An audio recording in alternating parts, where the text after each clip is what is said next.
नमस्कार और the deep dive में आपका स्वागत है।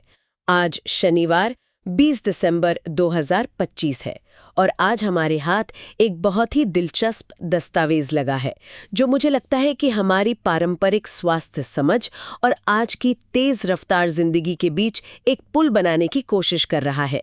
ये दस्तावेज आरोग्य Bharat without medicine self care health awareness platform ने 21 अक्टूबर 2025 को जारी किया था और इसमें वो अपने एक नए 1 साल के ऑनलाइन कोर्स की पूरी जानकारी दे रहे हैं जो 26 जनवरी 2026 से शुरू होने वाला है। तो आज हम सिर्फ ये नहीं देखेंगे कि कोर्स में क्या है, बल्कि इसके पीछे की सोच को समझने की कोशिश करेंगे। क्यों कोई संस्था आज के दौर में 1 साल लंबा, वो भी मुफ्त कोर्स चला रही है। चलिए इसमें और गहराई से उतरते हैं। और इसकी शुरुआत ही आप देखिए बहुत पारंपरिक ढंग से होती है। दस्तावेज की पहली लाइन है ओम धन्वंतरये नमः। ये आयुर्वेद के देवता भगवान धन्वंतरी को एक नमन है। तो यहीं से उनका इरादा साफ हो जाता है कि वो इसे सिर्फ एक कोर्स नहीं बल्कि एक परंपरा को आगे बढ़ाने की तरह देख रहे हैं। ये एक बहुत अच्छा संदर्भ है। तो चलिए पहले और सबसे बुनियादी सवाल से ही शुरू करते हैं जो दस्तावेज खुद पूछता है, इस कोर्स की जरूरत ही क्यों है? आजकल तो हेल्थ की जानकारी से इंटरनेट भरा पड़ा है, तो फिर एक और कोर्स क्यों? देखिए, उनका तर्क बहुत सीधा साधा है और शायद थोड़ा चुभने वाला भी है। वो कहते हैं कि प्रॉब्लम जानकारी की कमी नहीं है बल्कि सही शिक्षा की कमी है। मतलब हमने अपने स्वास्थ्य की पूरी जिम्मेदारी डॉक्टरों और अस्पतालों पर डाल दी है, जैसे हम अपनी गाड़ी ठीक कराने के लिए मैकेनिक के पास छोड़ाते हैं। हाँ, ये तो एक तरह की हेल्थ इलिटरेसी या स्वास्थ्य निरक्षरता जैसी बात हो गई कि हम अपने शरीर का यूजर मैनुअल पढ़े बिना ही उसे चला रहे हैं। बिल्कुल।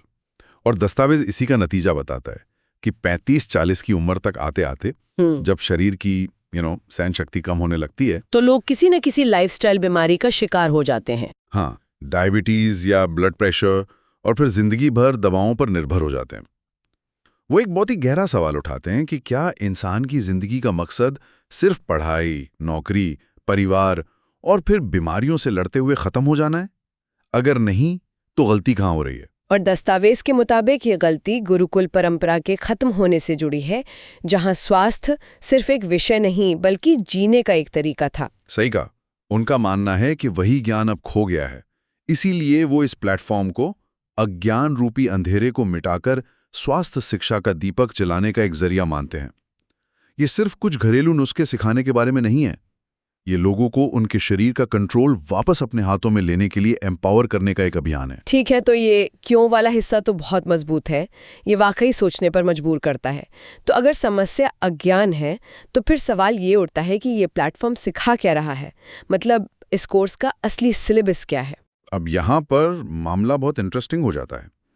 उन्होंने पूरे कोर्स को 5 मुख्य भागों में बांटा है और इसका जो आधार है वो है शरीर के 5 तत्वों का संतुलन: आकाश, वायु, अग्नि, जल और पृथ्वी। 5 तत्व, ये सुनने में थोड़ा सा गूढ़ लगता है। इसे आसान भाषा में कैसे समझे? इसे ऐसे समझिए कि वो शरीर को एक पूरे इकोसिस्टम की तरह देखते हैं। तो पहला भाग आयुर्वेद के सबसे बुनियादी सिद्धांत पर है, वात, पित्त और कफ। इसमें उनकी पूरी व्याख्या है, उनके प्रकार क्या हैं और जब उनमें असंतुलन होता है तो शरीर में कैसी बीमारियां होती हैं। 1 मिनट, यहाँ थोड़ा रुकते हैं। वात, पित्त, कफ, ये शब्द हम सबने सुने तो हैं, पर ज्यादातर लोग इसका मतलब नहीं समझते। क्या हम इन्हें शरीर के 3 बेसिक ऑपरेटिंग सिस्टम की तरह समझ सकते हैं? जैसे वात मतलब शरीर में हर तरह का मूवमेंट, पित्त मतलब मेटाबॉलिज्म और कफ मतलब स्ट्रक्चर और लिक्विडिटी। ये समझने का एक बहुत ही बेहतरीन तरीका है। अगर इनमें से किसी एक ऑपरेटिंग सिस्टम में भी कोई गड़बड़ी आती है तो पूरा शरीर का सॉफ्टवेयर हैंग हो सकता है। ये कोर्स इसी सिस्टम की कोडिंग को समझना सिखाता है। बढ़िया, तो ये हुआ पहला भाग। आगे क्या है? दूसरा भाग इसे और ज्यादा पर्सनल बनाता है। इसमें जन्म की तारीख और शारीरिक बनावट के आधार पर किसी व्यक्ति की मूल प्रकृति और वर्तमान विकृति का पता लगाना सिखाया जाएगा। अच्छा, तो प्रकृति का मतलब हुआ कि आपकी बॉडी की फैक्ट्री सेटिंग क्या है, और विकृति का मतलब हुआ कि आज के रहन सहन ने उन सेटिंग्स में क्या गड़बड़ी कर दी है। क्या ये कहना ठीक होगा? बिल्कुल सही पकड़ा आपने। ये वन साइज फिट्स ऑल वाले अप्रोच को पूरी तरह नकारता है। जो चीज एक के लिए अमृत है वो दूसरे के लिए जहर हो सकती है। और तीसरा भाग इसी को आगे बढ़ाता है। भारत की 6 ऋतुओं के अनुसार हेमंत, शिशिर, बसंत, ग्रीष्म, वर्षा, शरद आपकी प्रकृति के हिसाब से सही आहार, विहार और दिनचर्या क्या होनी चाहिए ये बताता है। ये सुनने में तो बहुत अच्छा लगता है, पर क्या ये आज की जिंदगी में प्रैक्टिकल है?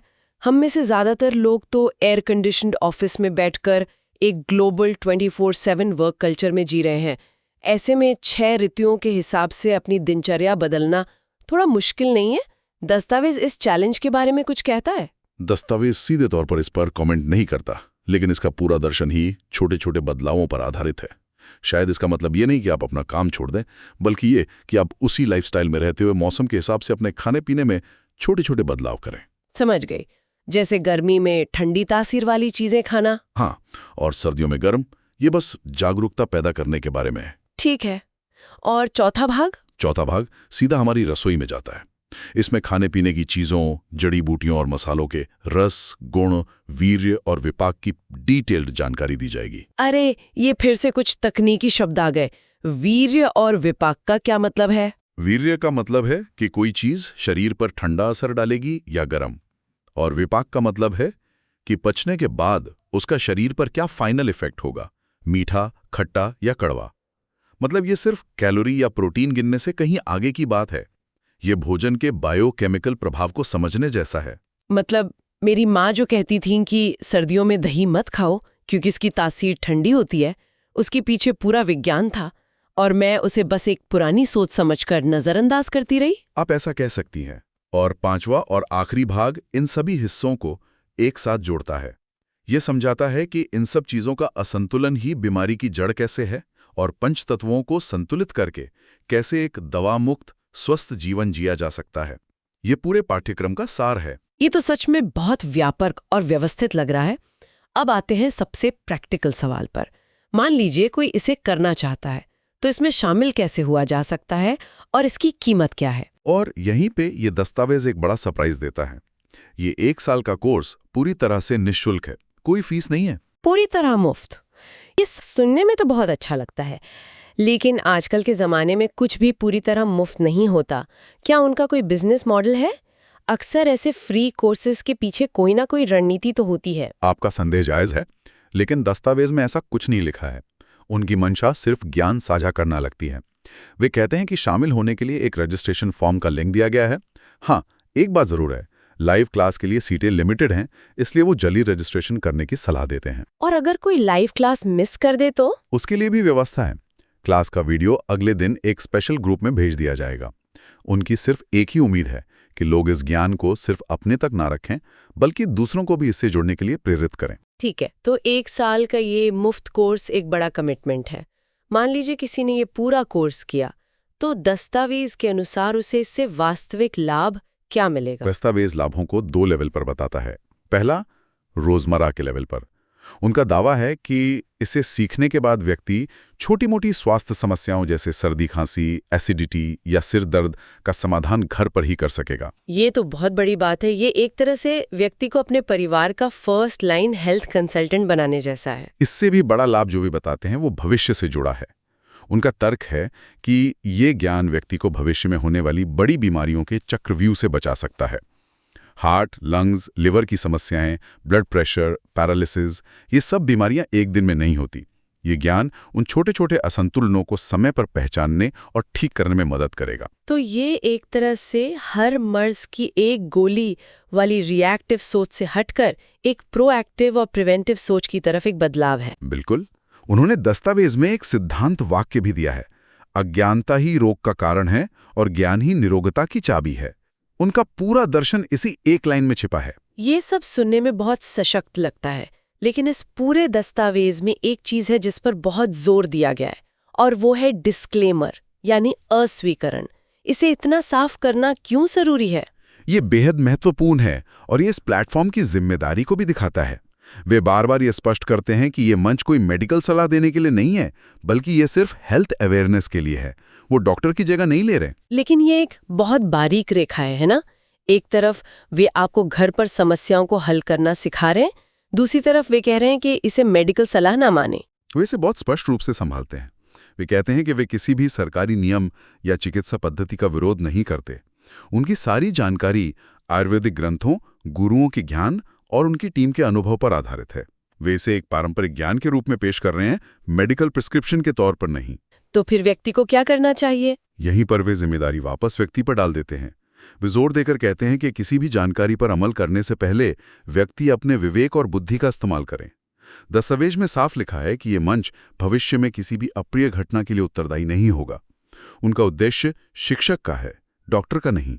तो अगर हम इस पूरी चर्चा को समेटें तो आरोग्य भारत प्लेटफॉर्म एक निशुल्क 1 वर्षीय ऑनलाइन पाठ्यक्रम ला रहा है। इसका लक्ष्य प्राचीन आयुर्वेदिक सिद्धांतों को आज की जीवन शैली के लिए प्रासंगिक बनाना है। बिल्कुल, ताकि लोग अपने स्वास्थ्य की जिम्मेदारी खुद ले सकें।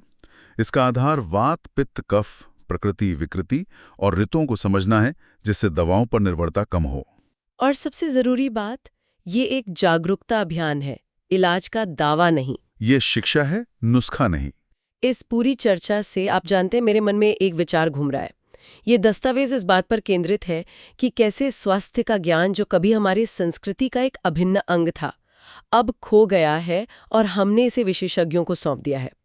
ये मुझे सोचने पर मजबूर करता है कि आधुनिक युग में हमने स्वास्थ्य के अलावा और कौन-कौन से जरूरी जीवन कौशल बाहरी विशेषज्ञों को सौंप दिए हैं, और इस बढ़ती हुई निर्भरता की असली कीमत हम क्या चुका रहे हैं। आज के युग में जहां हेल्थ ऐप्स हमें लगातार डेटा दे रहे हैं, क्या हम वाकई अपने शरीर पर ज्यादा नियंत्रण पा रहे हैं, या हम बस अपनी शारीरिक सहज बुद्धि को भी टेक्नोलॉजी को आउटसोर्स कर रहे हैं? शायद यह प्लेटफॉर्म उसी दिशा में एक प्रतिक्रिया है।